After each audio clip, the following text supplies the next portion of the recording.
ఇస్తూ పాస్ చేద్దామా లేదని దయచేసి సమాధానం చెప్పమని కోరుతున్నాను. ప్లీజ్ ఎంవి రామచంద్ర రెడ్డి గారు డిస్కషన్ కంటిన్యూ చేయండి.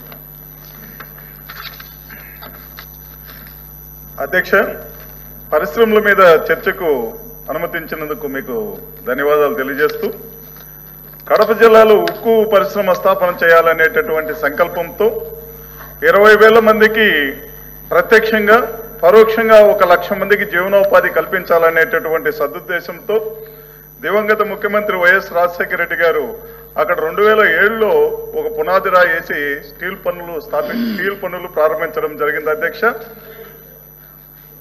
ఆ తర్వాత దాదాపు 1,500 కోట్లతో నిర్మాణ పన్నులు కూడా కొన్ని చేసిన తర్వాత రాజశేఖర రెడ్డి మరణాంతరము అది మళ్ళా పెండింగ్ పడింది అధ్యక్ష. రాష్ట్ర విభజన జరిగేటప్పుడు ఆ రాష్ట్ర విభజనలో సెయిల్ నేతృత్వంలో ఉక్కు పరిశ్రమ నెలకొల్పుతామని కేంద్ర ప్రభుత్వం కూడా ఆ రోజు ఆమోదం తెలిపింది అధ్యక్ష. పార్లమెంట్ ఆమోదం మేరకు పరిశ్రమలు చేపట్టాలని ప్రజల ఉద్యమాలు కూడా అప్పుడు మా రాయలసీమ ప్రాంతంలో చేశారు అధ్యక్ష. ఈ ఉక్కు పరిశ్రమ మా రాయలసీమ ప్రాంతంలో చాలా ఇంపార్టెంట్ అయినటువంటిది అధ్యక్ష. ఆ తర్వాత 2019లో గౌరవ ముఖ్యమంత్రి వర్యులు అప్పుడు ముఖ్యమంత్రి వర్యులు చంద్రబాబు నాయుడు గారు మళ్ళా శంకుస్థాపన చేయడం జరిగింది. అప్పుడు కూడా మళ్ళా పనులు బ్రేక్ పోవడం జరిగింది. తర్వాత 2019 తర్వాత కొత్త ప్రభుత్వం జగన్మోహన్ రెడ్డి గారు వచ్చిన తర్వాత స్టీల్ పరిశ్రమకు మరొకసారి శంకుస్థాపన చేసి మౌలిక వస్తువుల సంకల్పం కోసం 720 కోట్లు వ్యయం చేయడం జరిగింది.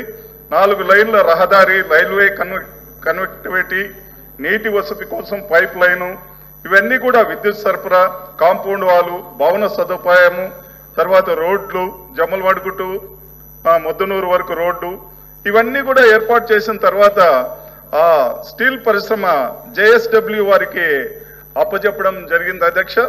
జేఎస్డబ్ల్యూ వారు కూడా జగన్మోహన్ రెడ్డి భూమి పూజ చేసిన తర్వాత జీఓఎంఎస్ నెంబర్ 751 ద్వారా ఎకరానికి 1,65,000 రూపాయలతో 3,148 ఎకరాలు వాళ్ళకి ఇస్తూ 2022లో డిసెంబర్ 15న ఉత్తర్వులు జారీ చేసింది. తొలి విడత 1 మిలియన్ టన్నులు ఉత్పత్తి సామర్థ్యంతో స్టీల్ ప్లాంట్ నిర్మాణం చేయాలనేది జేఎస్డబ్ల్యూ నిర్ణయించింది. అందుకోసం ఫేజ్ 1లో 3,300 కోట్లు కూడా వెచ్చించి 36 నెలల కాల పరిమితితో ఫేజ్ 1 పూర్తి చేయాలనుకున్నది.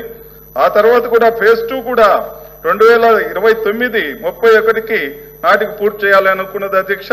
మళ్ళా ప్రభుత్వం మారిన తర్వాత అసలు జేఎస్డబ్ల్యూ అనేది వెనక్కిపోయింది, పెట్టుబడులు పెట్టడం లేదు అనేది మాకు అర్థమవుతున్నది అధ్యక్ష. ప్రభుత్వాన్ని మేము కోరుతున్నది ఏమిటంటే ఈ కడప జిల్లాలో ఉండేటటువంటి ఉక్కు పరిశ్రమను జేఎస్డబ్ల్యూ ద్వారా పనులు చేపిస్తున్నారా లేక ఏ సంస్థ ద్వారా పనులు చేపిస్తున్నాడు? ఇక్కడ ఉక్కు పరిశ్రమ అనేది ప్రజలకు చాలా అత్యవసరం కాబట్టి దీన్ని వివరణ ఇవ్వాల్సిందిగా కోరుతున్నాను అధ్యక్ష. సోము వీర్రాజు గారు.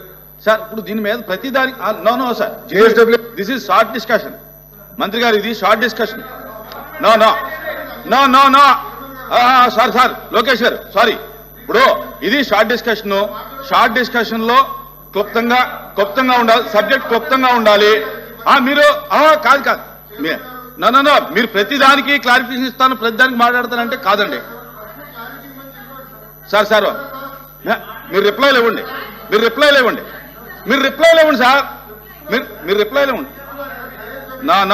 మీరు ప్రతిదానికి ఇది షార్ట్ డిస్కషన్ ఫార్మేట్ అండి. షార్ట్ డిస్కషన్లు ఇవన్నీ లేవు. ఆయన అడిగితే ఇప్పుడు మీరు చెప్పాల్సిన అవసరం లేదు ఇందులో. సార్ ప్లీజ్ కూర్చోండి, ప్లీజ్ సార్. మెంబర్స్ ఉన్నారు సార్. ఫార్మాట్ ఏంటంటే ఇప్పుడు వచ్చే వాళ్ళు అడుగుతారు, మేము రిప్లై ఇచ్చినప్పుడు బయటికి